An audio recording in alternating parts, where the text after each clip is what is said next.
Azərbaycanda martın 27-sində havanın yağıntılı keçəcəyi gözlənilir. Medialog xəbər verir ki, bu barədə Milli Hidrometeorologiya Xidməti məlumat yayıb. Bildirilib ki, Bakıda və Abşeron yarımadasında arabir yağış yağacağı, bəzi yerlərdə intensiv olacağı gözlənilir.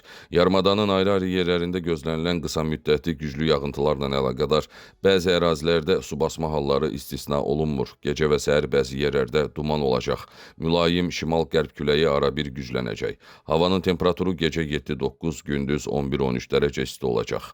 Azərbaycanın rayonlarında bəzi yerlərdə arabir yağıntılı olacağı, dağlıq ərazilərdə qar yağacağı gözlənilir. Ayrı-ayrı yerlərdə intensiv və güclü olacağı, şimşək çaxacağı, dolu düşəcəyi ehtimalı var. Gecə və səhər bəzi yerlərdə arabir duman olacaq. Qərb küləyi bəzi yerlərdə arabir güclənəcək. Havanın temperaturu gecə 7-10, gündüz 12-16 dərəcə isti. Dağlarda gecə 0-3, gündüz 3-5 dərəcə isti olacaq.